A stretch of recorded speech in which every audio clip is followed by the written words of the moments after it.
Moi, je marche et tant que je marche, je sais que les roses se multiplient sur mon passage.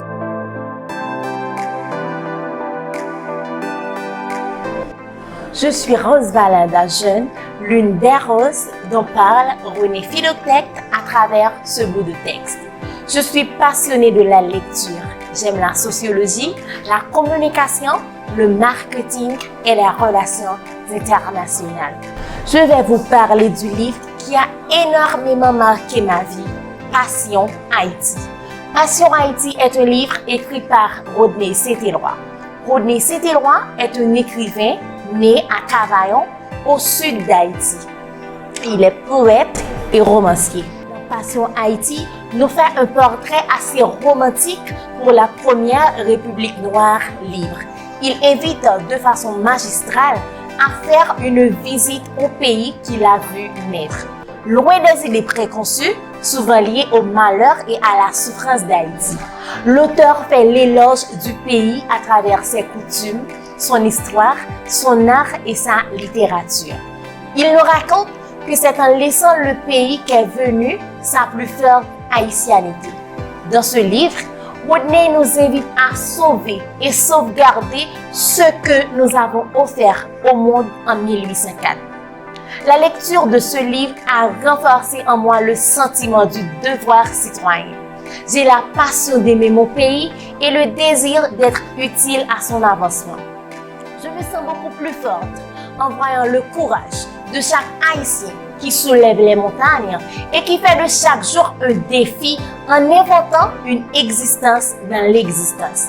Dans le cadre de ce grand concours, je représente le département de la Grande-Est.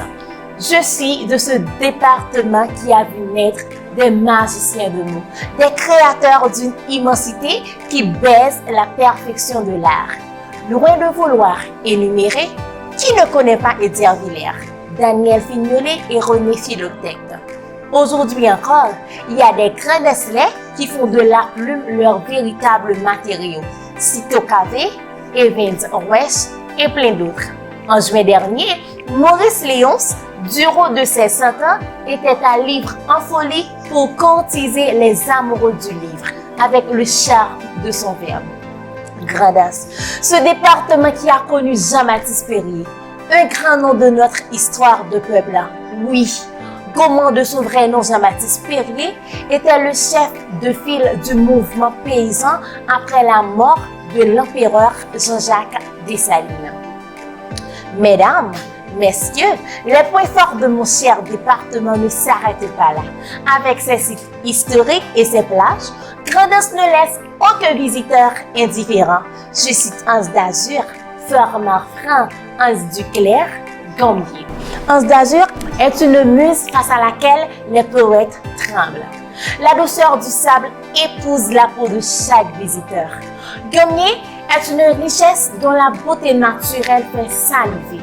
Les fruits de mer de Dame Marie, Anse d'Hainaut, Irois, Pestel, Corail, Bobo et à Beaumont, plusieurs variétés d'ignames que beaucoup de gens aiment déguster. La particularité culinaire de ce département marque beaucoup d'esprit. Qui peut séjourner dans la Grande-Est et partir sans vouloir un plat de tom-tom, de pisquette ou un morceau de comparé? Les fils et filles de la Grande-Est doivent être reconnaissants envers les agriculteurs. Nombreux sont ceux et celles qui ont grandi grâce aux plantations de leurs parents. Grande-Estlais, Grande-Estlaises, quel que soit l'endroit où vous vivez sur cette terre, soyez fiers de vous-même. Chers jeunes, familiarisez-vous avec la lecture, car c'est la rare chose dont l'excès est appétissant.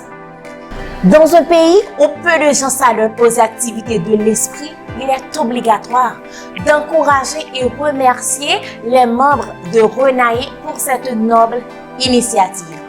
Je vous attends nombreux à voter pour moi dans le cadre de ce grand concours pour la sensibilisation de la lecture en Haïti.